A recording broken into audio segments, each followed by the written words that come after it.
అందరికీ నమస్కారం. ఈరోజు మనం చెప్పుకోబోయే కథ మెట్టినింటి అత్యాశలు 3వ భాగం. కథలోకి వెళ్ళబోయే ముందు మీరు కనుక మన ఛానల్ని ఫస్ట్ టైం చూస్తున్నట్లయితే తప్పకుండా మన ఛానల్ని లైక్ చేయండి, షేర్ చేయండి, సబ్స్క్రైబ్ చేయండి, బెల్ ఐకాన్ క్లిక్ చేసి ఆల్ అనే బటన్ని ప్రెస్ చేయడం మర్చిపోకండి. కథని ఎక్కడ స్కిప్ చేయకుండా వినండి. దీనికి ముందు 2 భాగాలు ఆల్రెడీ అప్లోడ్ చేసే ఉన్నాయి. వినకపోతే ఆ 2 భాగాలు విని కథని పూర్తిగా వినండి. అప్పుడు మీ కథ చాలా నచ్చుతుంది. ఈ కథ చాలా బాగుంటుంది కూడా. మరి ఆలస్యం చేయకుండా కథలోకి వెళ్ళిపోదామా? దాంతో వీళ్ళ గుట్టు బయటపడుద్దని వాడిని పారిపోమని చెప్పినట్టుంది. వాడు పారిపోయాడు. నీ సొమ్మంతా ఇలా విటులకి ధారపోస్తుందని చెప్తే వీళ్ళ మాటలు నమ్మిన వాసు పడుకొని మత్తుతో తూలిపోతున్న జాబిల్లిని జుట్టు పట్టుకొని హాల్లో నుంచే అసలు వేటికి తగులుతుందో ఏంటో కూడా చూడకుండా ఈడ్చుకొచ్చాడు. బయటికి ఈడ్చుకొచ్చి హాల్లో పడేసే ఫ్లవర్ వాజులు పెట్టి, సెంటర్ టేబుల్ పెట్టి, గోడకేసి కొట్టి, కాళ్ళతో తన్ని, బూటు కాళ్ళతో మొహం మీద తొక్కేసి అతి భయంకరంగా ఆ అమ్మాయిని ఏదో 3rd డిగ్రీ కొట్టుడు కొట్టినట్టు, ఏదో చెప్పుకోరాని నేరాలు చేసిన వాళ్ళని హింసలు పెట్టినట్టే ఆ అమ్మాయిని నరకం పెడితే అంతా దాంట్లో అసలు ఆ అమ్మాయి ఏం చేసిందో ఏం జరిగిందో కూడా ఆ అమ్మాయికి ఆ మత్తులో అర్థం కావట్లేదు. ఏమే కులత, పతిత, వేశ్య, నీ అమ్మ అసలు నిన్ను నీ బాబుకే కందంటే ఎంతమంది దగ్గర కులికితే పుట్టావే నువ్వు, నీతి మాలిందానా? అవునులే, నీ అబ్బ నిన్ను పట్టించుకోలేదంటే, నీ సవత్తల్లి నిన్ను హింసలు పెట్టిందంటే నువ్వు వాళ్ళనేం చేశావో? మీ నాన్నని మీ తమ్ముడిని కూడా రమ్మనమన్నావా? వాళ్ళని కూడా సుఖపెట్టావా? గదుల్లోకి పిలిచి నేను లేనప్పుడు ఇక్కడ మా నాన్నతో పనోళ్ళతో డ్రైవర్లతో కూడా కులుకుతున్నావా? ఎంతమందితో తిరిగావే? నేను కాలేజీలో ఎటు లేనుగా ఉద్యోగం వంక పెట్టుకొని ఉద్యోగానికి వెళ్ళావుగా. ఆ 2 ఏళ్ళు ఎంత చెడిపోయావే నువ్వనే ఆ అమ్మాయిని దండం పెడతాను, నేను అలాంటి దాన్ని కాదు, నీ కాళ్ళు పట్టుకుంటాను, అలా మాట్లాడొద్దని ఏడ్చినా, ఎక్కిళ్ళు పెట్టినా, ప్రేమించానన్నావు, ఇలా మాట్లాడొద్దు వాసు అనేసరికి నోరు ముయ్యవే పతిత అనే ఆ అమ్మాయిని కాలుతో తన్నుకుంటూనే జుట్టు పట్టుకొని బయటికి తీసుకెళ్ళి విసిరేసి డోర్ వేశాడు. అంతా దాంట్లో జగదీశ్వరరావు గారు అంతా చూస్తూనే ఉన్నాడు. ఒరే, నువ్వు మనిషివా పశువు అని కొడుకుని లాగి చెంప మీద కొట్టి, ఏమే పాపిష్టిదానా ఆ అమ్మాయి విటుడిని పిలిపించుకుందా? ఒరే, ఈ మధ్యకాలంలో నువ్వెలా తయారయ్యావో తెలుసా? ఈ నీతి మాలిన వాటి మాటలు నమ్మి అన్యం పుణ్యం ఎరగని ఆ పిల్ల మీద నిందలేస్తావంట్రా? ఏంటి నాన్న అంత ఇంట్రెస్ట్ చూపిస్తున్నావు దాని మీద? నాకు బదులు నువ్వు వెళ్ళొస్తున్నావా రోజు దాని గదిలోకి అనేపాటికి? ఒరే నీచుడా, ఏం మాటలు రావే, ఆ అమ్మాయి నా కూతురు లాంటిదిరా, పాపిష్టి వెధవ అనేపాటికి పగలు కూతురు రాత్రిటు వరుస కోళ్ళ కదా అని నా గదిలోకి నువ్వు రావుగా, వేరే ఉంటావుగా, దాని గదిలోకి వెళ్ళొస్తున్నావా అంది నాగమణి. అనేసరికి లాగి చెంప మీద కొడితే అమ్మనే కొడతావా అనేసరికి కూతుర్ను కూడా కొట్టాడు ఆయన. అక్కని అమ్మని కొడతావేంటి బుద్ధి లేకుండా నువ్వు అనేపాటికి ఎవరికి రా బుద్ధి లేనిది, ఎవరు రా పతితలో? ఆ అమ్మాయా పతిత, ఇదా పతివ్రత? నీ అమ్మని నేనెందుకు చేసుకోవాల్సి వచ్చిందో తెలుసా? నాకు గవర్నమెంట్ ఉద్యోగం వచ్చింది, నేను ఒక ఆవిడ్ని ప్రేమించాను, పెళ్లి చేసుకుందాం అనుకొని ఎన్నో ఆశలు పెంచుకుందా ఆవిడ నా మీద. ఆ తర్వాత నేను మేనమామ కదా అని చెప్పి నేను చదువుకోవటానికి సాయం చేశాడని మీ తాతయ్య దగ్గరికి వస్తే అప్పటికే ఈ బజారుదే ఇంటి పాలేరుగాడితో డ్రైవర్లతో కాల్ జారి ఎవడితో కడుపు తెచ్చుకుందో కడుపు తెచ్చుకుంది. ఆ కడుపులో ఉంది మీ అక్కేరా. నీ అమ్మేమైనా పతివ్రత అనుకుంటున్నావా? నీ అమ్మేమైనా ఉత్తమ స్త్రీ అనుకుంటున్నావా? దీనికి అబార్షన్ చేసే టైం దాటిపోయిందనే మీ తాత ఆ పనోళ్ళని, పాలేరుల్ని, డ్రైవర్లని మొత్తాన్ని కలిపి ఉతికిచ్చి వాళ్ళ మీద లేని కేసులు బనాయించి జైళ్లలో పెట్టించే నీ అమ్మని 4 గోడల మధ్య బందీని చేసి పరువు పోద్దని పెళ్లి చేసుకోమని నా కాళ్ళు పట్టుకొని మీ అమ్మని నా మెడ కంటగట్టాడు. నేను ప్రేమించిన ఆవిడ వేరే ఆయన్ని పెళ్లి చేసుకొని వెళ్ళిపోయింది, మహానుభావురాలు. ఇలాంటి పాపిష్టి దాన్ని పెళ్లి చేసుకున్న తరువాత కూడా నేను తప్పుడు పనులు చెయ్యొద్దన్నా మీ అమ్మమ్మ మీ అమ్మకి వంత పాడేదే.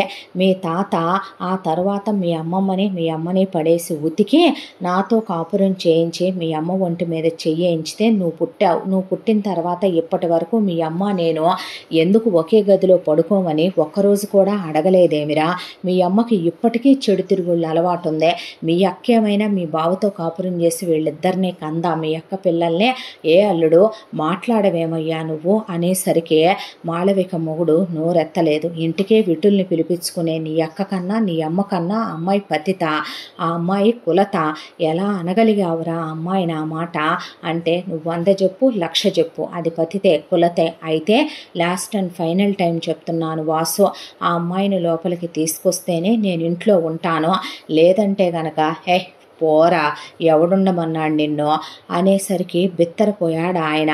మరే వెళ్ళి దాంతోపాటు సంసారం పెట్టి దానికి ఇప్పుడు కడుపు చేసి నలుగురిని గనవయ్యా, ఎవడొద్దన్నాడు అనేసరికి పడేసి తల్లి కూతుళ్ళనే కొట్టి ఆయన వాసుని చెంపలు పగలగొట్టి కాండ్రించి ఉమ్మే, అల్లుడు అసలు ఉంటానికేనా అయ్యా నువ్వు వీటితో అని అన్న తర్వాత ఆయన బయటికి వెళ్ళాడు. బయటికి వెళ్ళేసరికి వర్షంలో వణికిపోతూ ఆ దెబ్బలు రక్తం ఓడిపోతూ ఇంకొక ఈ తరం ఆడపిల్లలైతే పోలీస్ స్టేషన్లకు వెళ్ళి కేసులు పెట్టి గృహహింసలని మీడియాలకు ఎక్కి వీళ్ళని రచ్చకెక్కిస్తారు. ఆ అమ్మాయి అమాయకత్వం మంచితనం వీళ్ళు చేతగాంతనంగా తీసుకున్నారని ఆయనకు అర్థమైంది. లేమ్మా అని ఆ అమ్మాయిని లేపితే, నేను చేయలేదు మామయ్య, నాకు తెలియదనే పాటికి గుండె ద్రవించిపోయింది ఆయనకి. ఈ రోజు నుంచే నేను నీకు మామయ్యని కాదమ్మా తండ్రిని అనుకో, వెళ్ళిపోదాం పదా అని ఆ అమ్మాయిని తీసుకొని వెళ్ళి ట్రైన్ ఎక్కిచ్చే అక్కడి నుంచి చాలా దూరం వేరే ఊరికి తీసుకెళ్ళిపోయాడు. వెళ్ళిన తర్వాత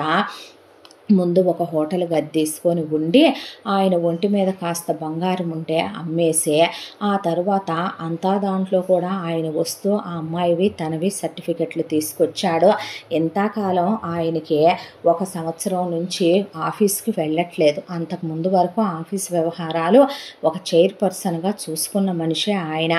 దాంతో ఇప్పుడు ఆ అమ్మాయి ఉన్న డిప్రెషన్లో తిండి తింటల్లా, నిద్రపోటల్లా, నీళ్లు తాగట్లా, అలా అని కడుపుకి 1 రూపాయి లేనిదే ఏది జరగదు కదా, ఒక ముద్ద రాదు కదా అనే దాంతో ముందు ఒక ఇంటి కోసం అని చెప్పి వెతికితే ఆయన ఒంటి మీద ఉన్న బంగారం అమ్మి ఒక ఇల్లు దొరికింది. ఇంటి ఓనర్సు మేము వేరే ఊళ్ళో ఉంటామండి, ఇక్కడ మేము 2 పోర్షన్లు వేయించాము, పై పోర్షన్లో సాఫ్ట్వేర్ ఉద్యోగం చేసుకునే ఒక అబ్బాయి ఉంటున్నాడు, మీకు అతనికి కలిపి ఇదే కామన్ పార్కింగ్ అండి, కింద ఫ్లోర్ ఖాళీ ఉంది అంటే ఎవరెవరు ఉంటారు, నేను నా కూతురు అంటే సరేలేండి అలాగైతే నెలకి 20,000 అద్దంటే సరేనని ఆయన అడ్వాన్స్ ఇచ్చి ఈ అమ్మాయిని తీసుకొని వెళ్ళాక గదిలోకి వెళ్ళి తలుపులు వేసేసుకొని రాత్రి తెల్లవార్లు పేగులు తెగిపోయేలాగా ఏడుస్తూనే ఉంది జాబిలే.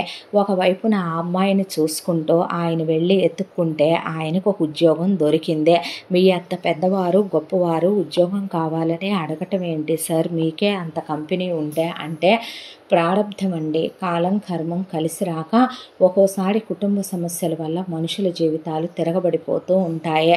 మీరు ఉద్యోగం ఇచ్చారు కదా, నేను నమ్మకంతో పనిచేస్తానని ఒక చోట చేరాడు ఆయన. అలా ఆయన పొద్దున్నే లేవటం, ఒక చుక్క కాఫీ కలిపి అమ్మాయికి పట్టడం, కాస్త టిఫిన్ వేసి అమ్మాయికి పెట్టి ఆయనే వంట చేసి తినటం, ఆ తర్వాత పనమ్మాయితో ఇంటి పనులు చేయించుకోవటం, అంతా అన్నం కూర వండి ఆయన బాక్సులో పెట్టుకొని ఆ అమ్మాయికి పెట్టడం, ఆ తర్వాత ఆయన ఆఫీస్కి వెళ్ళటం, మళ్ళీ సాయంత్రం వచ్చేసరికి ఆ అమ్మాయి భోజనం తినలేదని చూసి ఆ అమ్మాయికి భోజనం తినిపించటం, ఆ తర్వాత ఆ అమ్మాయి పడుకోక కళ్ళు వాచిపోయి ఏడ్చేడ్చి పిచ్చిదైపోద్దేమోనని నిద్ర మాత్రేసి పడుకోబెట్టి దుప్పటి కప్పి ఆయన వెళ్ళి వేరే గదిలో పడుకొని, భగవంతుడా ఏ ఆడపిల్లకి ఇలాంటి శిక్ష విధించకూడదు తండ్రే, ఏ రోజు ఏ పాపం చేసుకున్నానో అలాంటి పాపిష్టి వెధవని కన్నానో, నిజమేలే వాడు నాలో నుండి దానిలోకి వెళ్ళినా దాని కడుపులో దాని రక్త మాంసాలు పంచుకొని 9 నెలలు ఉన్నాడు కదా, దాని బుద్ధులు రాకుండా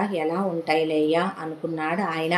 ఆ తర్వాత ఇలా రోజులు గడిచిపోతూ ఉండగా ఒక రోజున ఆయన బయటికి వెళ్ళి కావలసిన ఫ్రూట్స్ వెజిటబుల్స్ తీసుకొస్తూ ఉండగా పై ఇంట్లో ఒక అబ్బాయి ఉంటాడు, సాఫ్ట్వేర్ ఉద్యోగం చేస్తాడు అని చెప్పిన ఆ అబ్బాయి కరెక్ట్గా కారు తీయటానికి వచ్చి కారు రివర్స్ చేస్తూ హారన్ కొట్టేసరికి ఏదో ఆలోచనలో ఉన్న ఆయన చేతిలో కవర్ కింద వదిలేశాడు. దాంతో అయ్యో అని ఆ అబ్బాయి గబా కారు డోర్ తీసుకొని వచ్చి సారీ సార్ సడన్గా హార్న్ కొట్టేసరికి ఉలికి పడ్డట్టున్నారు అని చెప్పి గబగబా ఆ ఫ్రూట్స్ అన్నీ సర్ది ఆ కవర్ తీసుకొని ఆయన్ని చేత్తో పట్టుకుంటే నేనే పరధ్యానంలో ఉన్నానులే బాబు అనేసరికి ఎవరయ్యా నువ్వు అంటే నేనే సార్ పై పోర్షన్లో ఉండేది, మీరేనా కొత్తగా వచ్చిన నైబర్స్ ఓనర్స్ చెప్పి వెళ్ళారు, నేను ఆఫీస్లో వర్క్ చేసుకుంటున్నాను సాఫ్ట్వేర్ ఆఫీస్లో అని చెప్తే అవునా అయ్యా అన్న తర్వాత ఆయన ఉండు బాబు లోపల పెట్టాలివి అన్న తర్వాత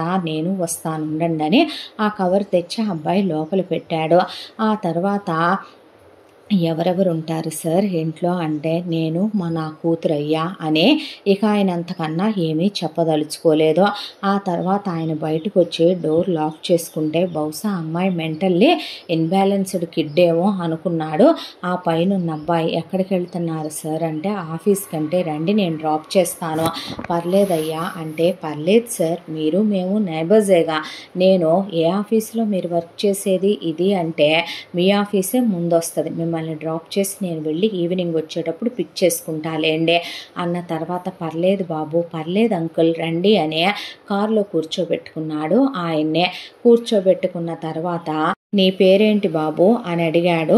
జగదీశ్వరరావు. విజయ్ అంకుల్ అన్న తర్వాత బాగుంది మంచి పేరు అన్న తర్వాత ఏం చేస్తుంటావు బాబు అంటే నేను ఈ సాఫ్ట్వేర్ ఆఫీస్లో జాబ్ చేస్తున్నాను అంకుల్, మంత్లీ 2 lakhs శాలరీ అన్న తర్వాత మరి నువ్వు ఈ ఇంట్లో నాకు ఇంకా మ్యారేజ్ అవ్వలేదు అంకుల్, రేపొద్దున వైఫ్ వచ్చిన తర్వాత నాన్న ఓన్ హౌసే కొనిస్తానన్నాడు. అప్పటి వరకు డబ్బులు వేస్ట్ చేయటం ఎందుకు, మా నాన్న చాలా పొదుపరి మనిషే, మాకు ఉండటానికి ఊళ్ళో 100 ఎకరాల పొలం ఉంది అంకుల్, ఎకరం 50 లక్షలు, మా 100 ఎకరాలు మా నాన్న ఇప్పటికీ సొంత వ్యవసాయం చేయిస్తాడు, పెద్ద మండువాలోగిలి ఇల్లు, బోల్డ్ అన్ని డబ్బులు, మా అమ్మ 7 వారాల నగలి 2 సెట్లు, బోల్డ్ అన్ని ల్యాండ్లు, అదే కాక బోల్డ్ అన్ని ఇళ్ళు కట్టించి మా నాన్న అద్దెలకిచ్చి కూడా ఉంచాడు. కాకపోతే మా అమ్మ నాన్నలకి పుట్టక పుట్టిన ఒక్కగానొక్క కొడుకు నేను, చిన్నప్పటి నుంచి ఆ పల్లెటూరులో ఉండటం ఇష్టం లేక హాస్టళ్ళకి వెళ్ళి చదువుకుంటానని చదువుకున్నాను, మా నాన్నకు అదొకటి నచ్చదు. ఆ తర్వాత నేను చదువుకొని ఉద్యోగం వచ్చిన తర్వాత మా నాన్న కొడుకునైనా సరే నా కష్టార్జితంతోనే నేను పైకి రావాలి, నా కష్టార్జితం విలువేదో నాకు తెలియాలి అని నా జీతమే నన్ను వాడుకోమని పెళ్ళైన తర్వాత 100 ఎకరాల్లో సగం పెడతాను, నిన్ను నమ్మి మొత్తం పెట్టను, రేపొద్దున నువ్వేదైనా నష్టాలు తీసుకొస్తే వెనకమాల నీ భార్య బిడ్డలకి ఏమీ మిగలదు అని చెప్పి నన్ను నా ఉద్యోగం మీదే బ్రతకమంటారు ఆయన. మా నాన్నకి చాలా కోపం ఎక్కువ, కాకపోతే పల్లెటూరి మనిషే అయినా కాస్త మొరటు స్వభావమే అయినప్పటికీ చాలా మంచివారు. ఇక మా అమ్మ గురించి చెప్పాలంటే మా అమ్మ పేరు కౌసల్య, మా నాన్న పేరు చెప్పలేదు కదా అంకుల్, శ్రీరామ్మూర్తి, రాముడు కౌసల్య అన్నమాట వాళ్ళిద్దరి పేర్లు. అయితే మా అమ్మ చాలా అమాయకురాలు, చాలా మెతక మనిషే, మా నాన్న ఏది చెప్తే దానికి తలోపటం తప్ప ఏమీ తెలియదు, అంతా దాంట్లో నేనంటే చాలా చాలా ఇష్టం. మా నాన్న మంచివాడని నేను ఎందుకు చెప్పానంటే మా అమ్మ అమాయకురాలని మా తాతగారిని ఆ రోజుల్లో మా అమ్మని పెళ్లి చేసుకోవాలంటే చాలామంది కట్నాలు ఇమ్మనమని డిమాండ్ చేశారంట. మా నాన్న అలాంటిది ₹1 కట్నం తీసుకోకుండా మా అమ్మని పెళ్లి చేసుకొని తెక్కలదానా తింగరదానా పిచ్చిదానా అని చాలా ప్రేమగా చూసుకుంటాడు. పెళ్ళయ్యాక చాలా కాలం పిల్లలు లేరు, బోల్డ్ అని వ్రతాలు పూజలు నోములు అయ్యాక నేను పుట్టాను. దాంతో నన్ను ఆయన దగ్గర నుంచి చూసుకొని పెంచాలనుకున్నారు. ఆయన కోపం తట్టుకోలేని నేను హాస్టళ్ళకి వెళ్ళిపోయాను. దాంతో ఇలా నడుస్తోంది అంకుల్ లైఫ్ అని చెప్పాడు విజయ్. ఆ తర్వాత ఆయన ఆఫీస్ దగ్గర దించి ఈవినింగ్ పిక్ చేసుకుని ఇలా రోజు డ్రాపింగ్లు పికప్లు ఇలా ఒక 3 నెలల కాలం గడిచిపోయింది. ఈ 3 నెలల కాలంలో వీళ్ళిద్దరి మధ్య మంచి పరిచయం ఏర్పడింది. ఆ పరిచయం మంచి స్నేహంగా మారింది.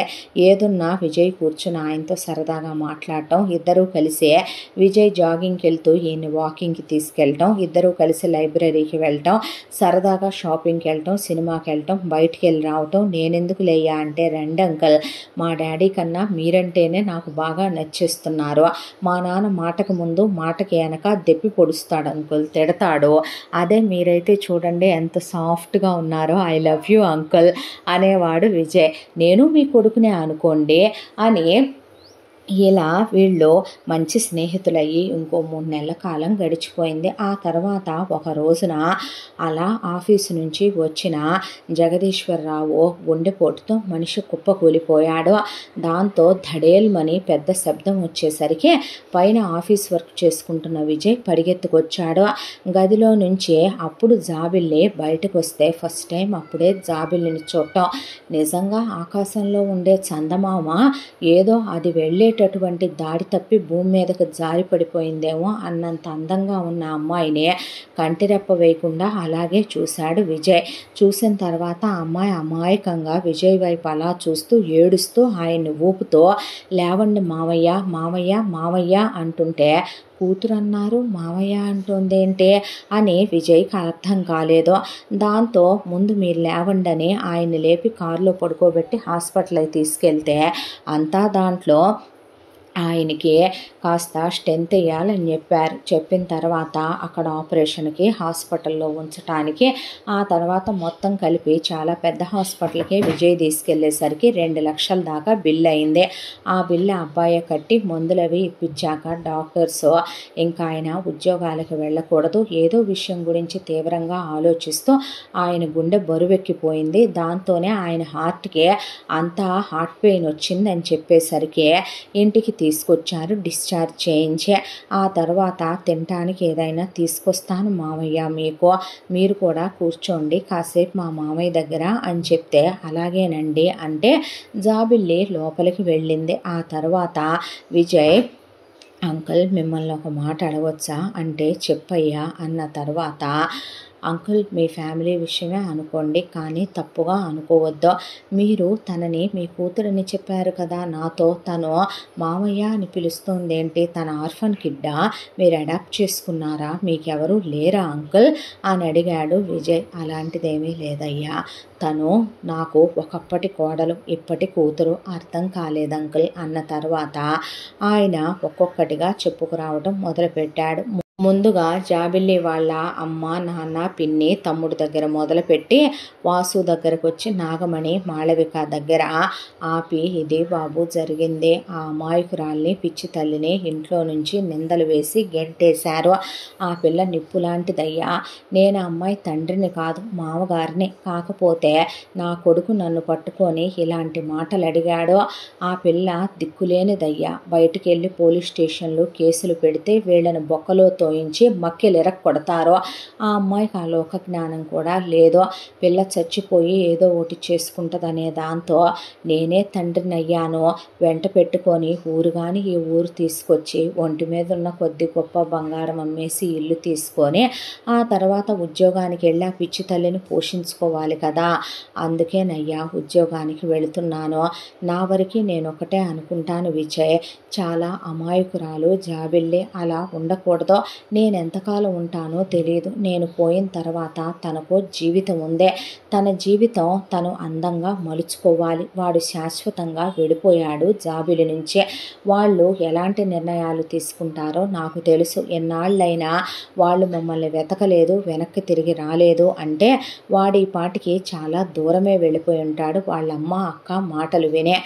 జాబిల్లి ధైర్యంగా ఉండాలి, చదువుకుంది, ఉద్యోగానికి వెళితే తన కాళ్ళ మీద తను ఆధారపడితే చూడాలని ఉందే, ఏమో జీవితం ఎటు నడిపించొద్దో అర్థం కావటం లేదు విజయ్ అన్న తర్వాత మామగారికి తన వల్లే గుండెపోటు వచ్చిందని తను ఇలా గదిలో పడి ఏడుస్తూ ఎక్కిళ్ళు పెడుతూ తిండి తినకుండా నిద్రపోకుండా ఇలా ఉండటం వల్ల తన్ను చూసి తట్టుకోలేక తన కోసమే కదా ఆయన తన భార్యని కూతుర్ని కొడుకుని వదిలేసుకొని అంతా ఆస్తిపాస్తుల్ని వదిలేసుకొని వచ్చాడు, అలాంటి మనిషిని తన తల్లిదండ్రి అయితే తన్నెప్పుడో తల్లి పోయింది తండ్రి కాదనుకున్నాడు, పిన్ని వెళ్ళగొట్టేసింది, ఉన్నాస్తి రాయించుకున్నారు, తీరా మొగుడే అన్నీ అనుకుంటే వాడు గెంటేశాడు, అత్త ఆడపడుచులు కిరాతకులు, ఆయనకు అసలు తన వెంట రావాల్సిన అవసరం లేదు, తండ్రిగా ఉంటానమ్మా అని వచ్చిన వ్యక్తిని తన అర్థం చేసుకోకుండా ఆయన్ని ఇంకా బాధ పెట్టి ఈ స్థితికి తీసుకొచ్చింది.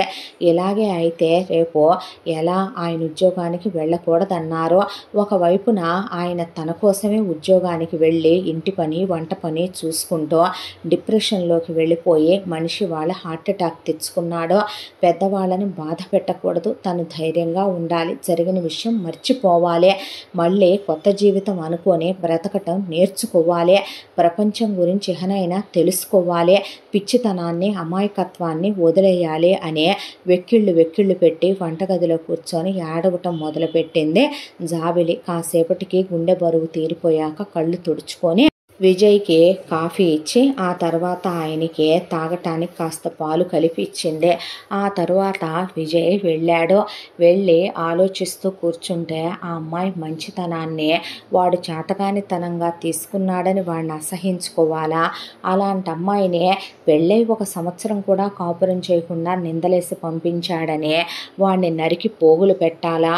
ఆయన గొప్ప మనసుతో ఆ అమ్మాయిని తండ్రిలాగా చూసుకుంటున్న మామగారని ఆనందపడాలో విజయ్కి అర్థం కాలేదు.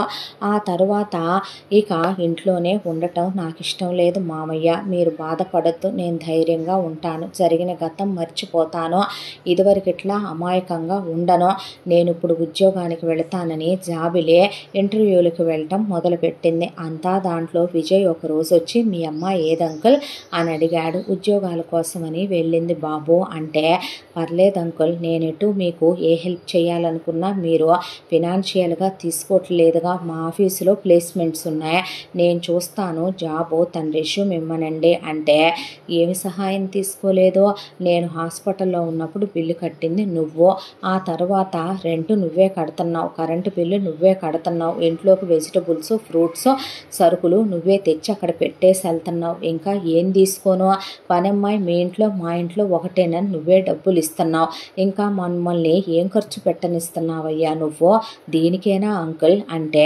వద్దు బాబు, కొన్ని రుణాలు తీర్చుకోలేనంతగా ముడిపడిపోతాయి, పడిపోనివ్వండిలే అంకుల్ అన్న తర్వాత, నేను మీ కొడుకు లాంటి వాడిని కాదా, మీ కొడుకే అనుకోండి, మీ కొడుకే చేస్తే కాదంటారా, వద్దులే బాబు, నా కొడుకు అనుకోలేనులే కానీ నాకు మంచి ఫ్రెండ్ అనుకుంటానులే అన్నాడు ఆయన.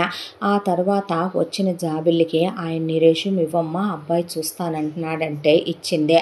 ఫార్మాలిటీకి అడిగానంతే, నేనే మిమ్మల్ని అపాయింట్ చేసుకోవాలి, రండి రేపటి నుంచి అన్నాక జాబిలి ఉద్యోగానికి వెళ్ళటం మొదలుపెట్టింది. నేనే పిక్ చేసుకుంటాను రండి అంటే, పర్లేదన్నాక అంకుల్ రమ్మనండి అంటే, వెళ్ళమ్మా అంటే తనే పిక్ చేసుకుని తనే డ్రాప్ చేసి అక్కడ వర్క్ ఎలా ఉందా అనేది చూసే భోంచేయండి ఏంటి ఆలోచన అని మధ్యలో కూడా పలకరించి వెళ్ళేవాడు.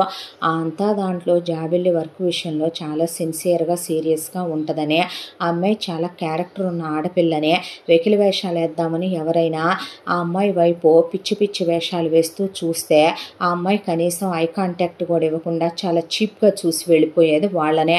దాంతో ఆ అమ్మాయి చాలా నచ్చేసింది విజయ్కి. ఆ అమ్మాయిని పెళ్లి చేసుకోవాలనుకున్నాడు. ఆ అమ్మాయి మీద చాలా ప్రేమ కలిగింది. ఆ అమ్మాయిని ఎందుకు తను రెండో పెళ్ళి అనుకోవాలి, రెండో సంబంధం అనుకోవాలి, ఈ రోజుల్లో కూడా ఇంకా అలాంటివి ఉన్నాయా? అసలు ఆ అమ్మాయిని చూస్తే తనకు వాళ్ళ అమ్మ గుర్తొస్తోంది. తన తల్లి కౌసల్య కూడా అచ్చం జాబిలిలానే ఉంటుంది, అమాయకత్వం మూర్తి భవించిన మనిషిలా. నాన్న తెలివైన వాడు కాబట్టి అమ్మని తన వెనకాలేసుకొని లాక్కొచ్చేస్తున్నాడు. నాన్న మంచివాడు కాబట్టే అమ్మని ఎప్పుడూ ఒక్క మాటని ఒక్క దెబ్బ కొట్టకుండా గుండెల్లో పెట్టుకొని చూసుకున్నాడు. తను తెలివైన వాడే, తనకి నాన్న తెలివితేటలు వచ్చినాయి, అమ్మలాగా సహనం ఓర్పు వచ్చిందే. తను జాబిలిని పెళ్లి చేసుకుంటే తన జీవితం చాలా హ్యాపీగా ఉండే, తను ఒక ఫ్యామిలీ ఎక్స్పెక్ట్ చేస్తున్నాడు. ఆ అమ్మాయికి తనకి పిల్లలు పుడితే ఓ మంచి ఫ్యామిలీ అవుతారు అనిపించింది. దాంతోనే విజయ్ అదే మాటనే చల్లకొచ్చి ముంత దాచడం ఎందుకని జగదీశ్వరరావుతో చెప్పాడు. ఆయనకు కూడా విజయ్ చాలా మంచి పిల్లాడు, పెళ్లి చేసుకుంటే బాగుండని జాబిల్లిని ఏమంటావమ్మా అని అడిగితే విజయ్ ముందే మొహమాటం లేకుండానే అంది జాబిలే, చూడండి మామయ్య, ఇప్పటికే మీ అబ్బాయి నన్ను ప్రేమించానన్నాడు, కాలేజీలో ఉన్న వాళ్ళందరూ నానా మాటలు అంటుంటే మీ అబ్బాయి తన్నేమీ అనకండి అని చెప్పటమే నేను ప్రేమ అనుకున్నాను. నా బాక్సులో పచ్చడి మెతుకులే నా నోట్లో స్పూన్తో పెడుతుంటే అదే ప్రేమ అనుకున్నాను.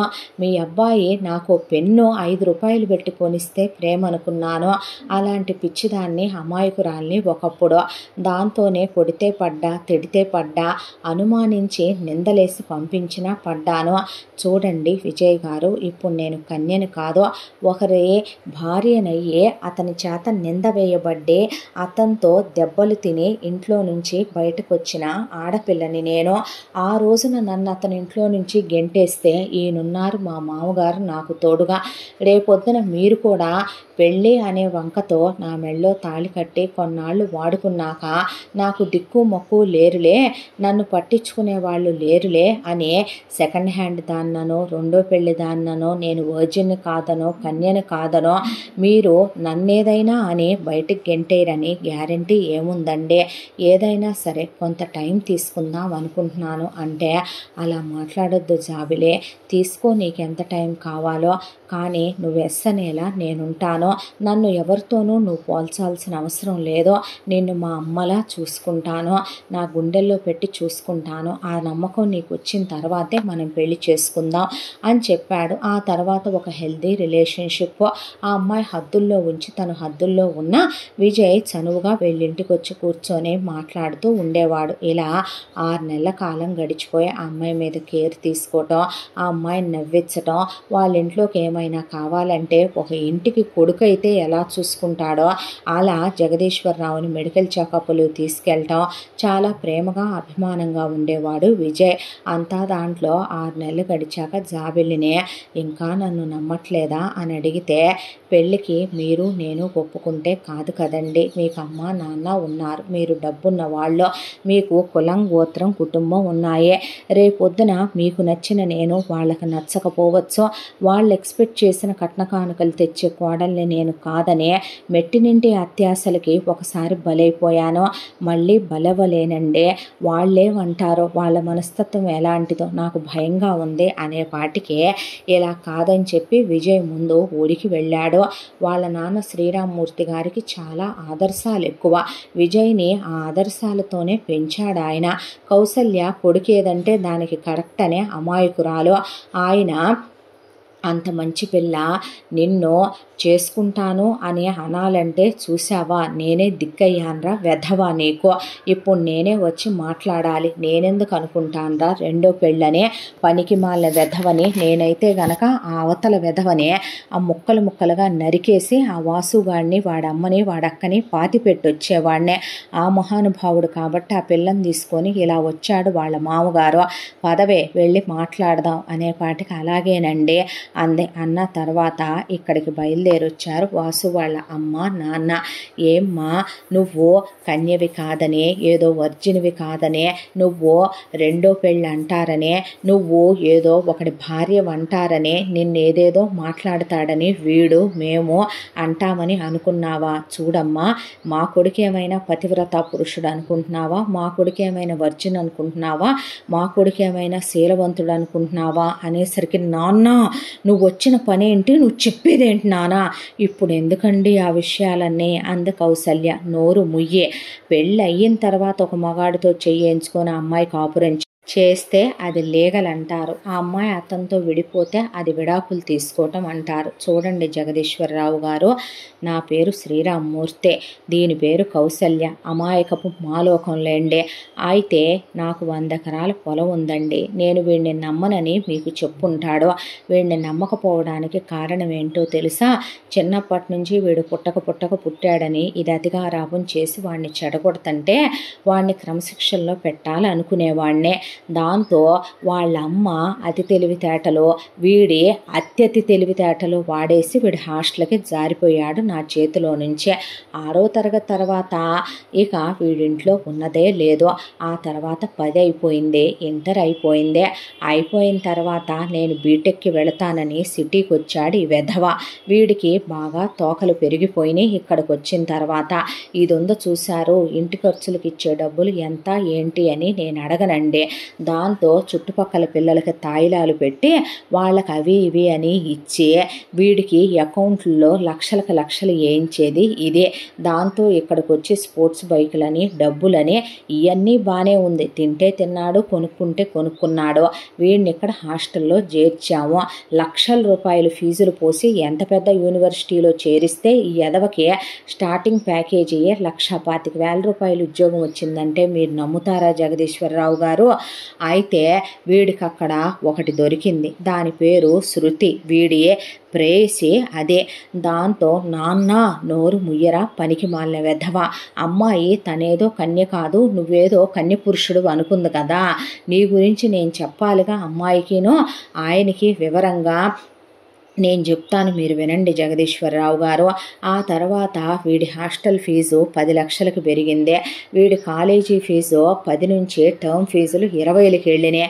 దాంతో నేను పిల్లాడు చదువుకుంటున్నాడు కదా అని చెప్పి పట్టించుకునేవాడిని కాదండి. ఒక్కగానొక్క బిడ్డ కదా వేయమని ఇదనేది. దాంతో వేయించేసరికి ఆ శృతి అనే దానికి తినటానికి తిండి లేదు. మెరిట్ మీద వచ్చేసరికి వీడు దాని ఫ్యామిలీని పోషించటం, దాని ఫీజులు కట్టడం, దాన్ని షాపింగులకి తీసుకెళ్ళటం, ఇలా 4 ఏళ్ల చదువు అయిపోయిందండి. ఆ తర్వాత అప్పటిదాకా హాస్టల్లో ఉన్న ఈ పక్షులు 2 ఏదో అప్పుడప్పుడు ఓయో రూములకి వెళ్ళొచ్చే, అప్పుడప్పుడు మిగతా అన్నీ చేసి కక్కుర్తి పడే ఈ ఎదవ డైరెక్ట్గా ఆ మహాతల్లి అందని గేటెడ్ కమ్యూనిటీలో 3 BHK ఫ్లాట్ తీసుకున్నారు ఇద్దరు కలిసి. తీసుకొని నేను పంపించే డబ్బులు పెట్టి వీడు ఎక్కడుంటున్నాడో నాకు తెలియకుండా నన్ను రానివ్వకుండా అమ్మ కొడుకులు కలిపి ఎదవేషాలు వేసి వీడు దాంతో లివ్ ఇన్ రిలేషన్షిప్లో ఉన్నాడు. లివ్ ఇన్ రిలేషన్షిప్ అంటే నీకు తెలుసుగా అమ్మ, చదువుకున్నావు తెలియదా? నేను చెప్తా వినండి. అసలు ఆ అపార్ట్మెంట్లో వీడి గురించి తెలియనోళ్లే లేరు. ఇంతటితో మెట్టినింటి అత్యాసలు కథ 3వ భాగం పూర్తి. ముగింపు భాగంతో మళ్ళీ కలుసుకుందాం. తప్పకుండా మన ఛానల్ని లైక్ చేయండి, షేర్ చేయండి, సబ్స్క్రైబ్ చేయండి, బెల్ ఐకాన్ క్లిక్ చేసి ఆల్ అనే బటన్ని ప్రెస్ చేయడం మర్చిపోకండి. ఇంత మంచి కథను మనకు అందించిన కథా రచయిత్రి జి. యామిని శ్రీనివాస్ గారు. ముగింపు భాగంతో మళ్ళీ కలుసుకుందాం. Thank you so much.